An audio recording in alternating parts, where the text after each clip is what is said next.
days are never ending, when the nights are feeling lonely. There's a place that I can go, where the birds are free to roam, in the sky, flying high, over fields of green. And where the stars inside the sky, we're the last ones shining bright, pushing through the storm tonight. We'll be burning on and on and on. We're the stars inside the sky, we're the last ones shining bright, pushing through the storm tonight. We'll be burning on and on and on.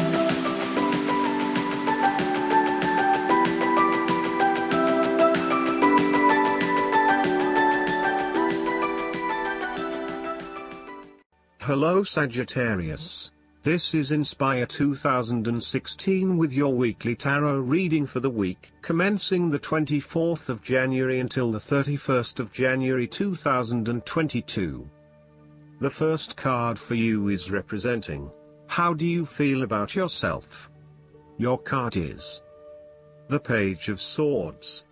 You just cannot wait to get started on a new project or an idea, and to share that with others. You start all new projects, ventures and journeys with a huge amount of energy and excitement. The challenge, however, is whether you can keep it up. As with all pages, the beginning always looks promising, but something else is needed in order to maintain the pace.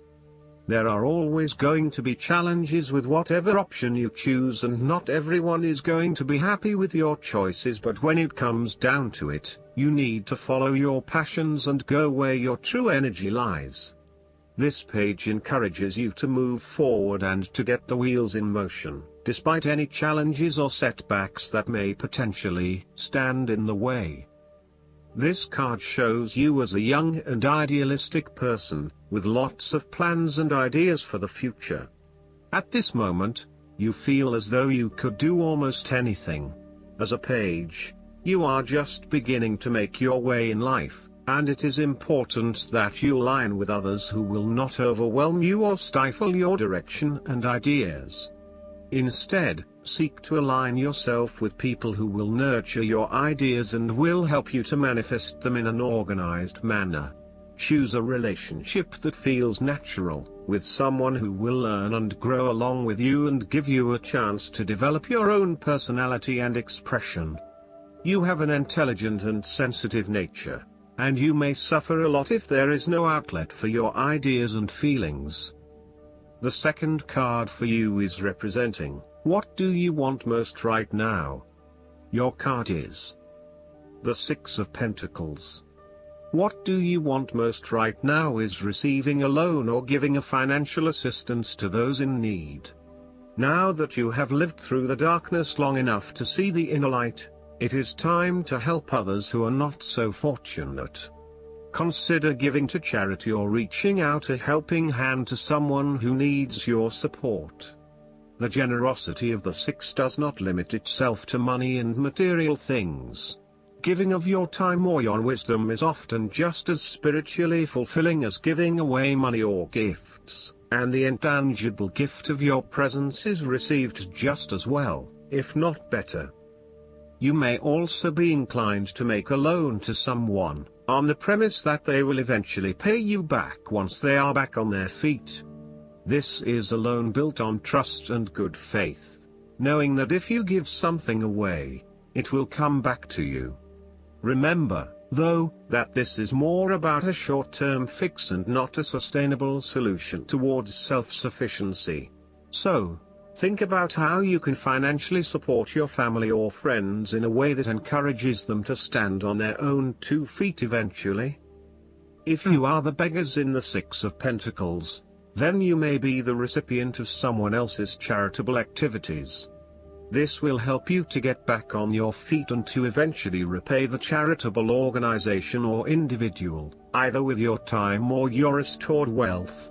You will also need to identify ways in which you can become more self-sufficient in the long run. The risk of accepting charity is that you become dependent on it and cannot look after yourself. Be mindful that you are not becoming submissive or noticeably desperate as a result of the charity that someone else is providing you. The third card for you is representing your fears. Your card is the Queen of Cups.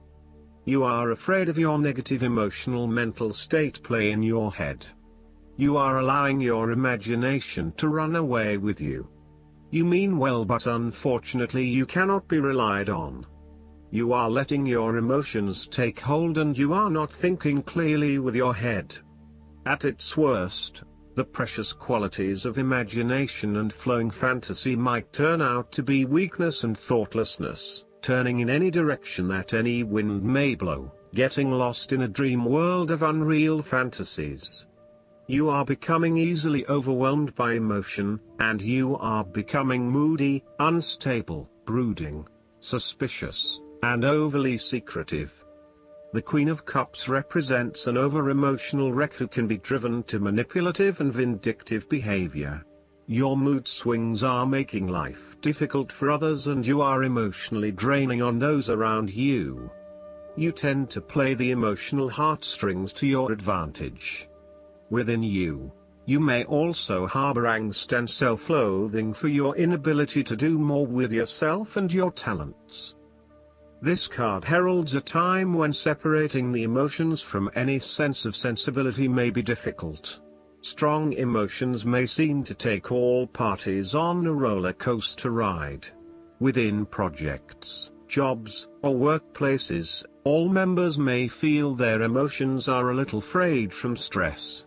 With this in mind, the Queen of Cups also warns against entering into any agreements with those who seem to play on your sense of guilt or pull on your emotional heartstrings, for they may not be what they seem. The Queen of Cups can indicate an over-reliance on other people's emotional responses, which may result in a codependency-type relationship. You may want to examine your current relationships. Is the codependency? Are you giving too much of yourself and not getting anything in return? This queen nurtures for the sake of inducing dependency, and places undue importance on being in a relationship, no matter what its quality. There could also be a tendency towards having too many expectations from your partner. The fourth card for you is representing what is going for you. Your card is the Two of Swords. You are currently being faced with a difficult decision, but you are attempting to hide from it and pretending to yourself and others that if you ignore the decision long enough, it will go away of its own accord.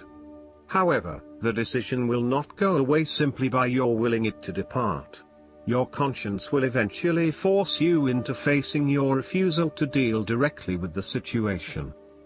The Two of Swords therefore serves as a reminder that life's decisions are frequently quite difficult and raise the possibility of painful consequences. However, you must take the bull by the horns and make your decisions with your best intentions, fully aware of the possible consequences. Avoidance will ultimately lead to a greater conflict. The blindfolded woman in this card is also an indication that you lack the information you need to make the right decisions at this time. You may be missing something, such as threats or potential risks, alternative solutions, or key pieces of information. Once you are able to remove your blindfold and see the situation for what it really is, you will be in a much better position to determine your path forward. Research your options more widely, seek outside opinions and feedback, and ask yourself what you are missing here. Why is this decision so challenging to make? What extra information do you need? The fifth card for you is representing what is going against you. Your card is the King of Pentacles. You might be obsessed with material things, including good food, wine or sex. These can be fun but can also be taken to an extreme. You can also be very stubborn and traditional about some things, which could be exasperating. You will do anything for money. You can be either a workaholic or an extremely lazy person who expects others to look after you financially. You may care only for your own possessions, and uses other people to gain them.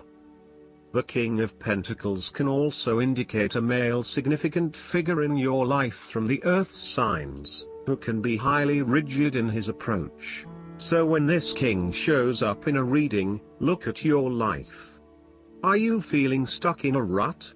Having your feet on the ground is a good thing, but everybody needs to lighten up once in a while and stick their heads in the clouds, even if it is just for a breath of fresh air. There is a fear of commitment or a strong desire not to be committed to anyone.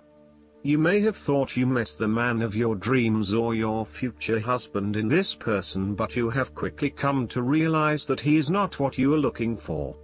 He may not be as reliable or dependable as initially thought, and instead he has become overly controlling, authoritative and possessive in your relationship with him. The last card for you is representing the likely outcome that you may have. Your card is the Eight of Swords. You may feel trapped by your own thoughts and perspectives. The woman in this card is blindfolded and bound, trapping her into thinking that she has no way out. However, if only she could remove the blindfold and change her thinking, she would see that she does indeed have options. So, the Eight of Swords suggests that you need to look at a difficult situation from a new angle. Draw upon your intellectual self and your emotional self to determine the best path forward, one that avoids any possible victimization or restriction. The Eight of Swords is often a sign that it is best not to make any important decisions at this point because your thinking has been limited and constrained by self-imposed boundaries.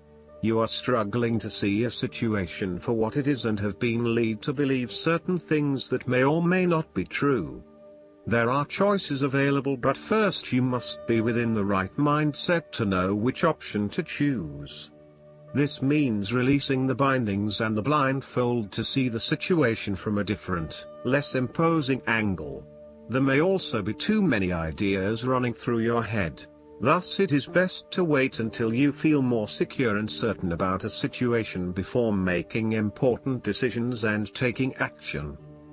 If you see part of this woman in yourself, then it is imperative you take back your power and personal accountability and open your eyes to the options that lie in front of you. The fact is that you do have options, even if you do not like those options. This is fine, so long as you accept that you do indeed have options and you do not have to be the victim here. Last but not least, the guidance card for you is the Wheel. The angels sent you this card because of positive changes occurring in your life. Expect and enjoy beneficial new opportunities as they present themselves. This is an optimal time to make big and small changes. Take the leap with the knowledge that everything will work well for you. Old blocks are lifting, and everything now moves forward quickly. If recent events shook your faith, you'll now see how they were actually positive for you. Rapid advancement is likely now. Additional meanings of this card: good luck, a happy accident, balanced karma, a miracle, a twist of fate, destiny. Archangel Michael is the supreme protecting angel who walks beside you through changes, giving you courage, strength, and self-confidence. Call upon Michael whenever you'd like specific guidance about your next step, especially if it's connected to your life purpose or spiritual path.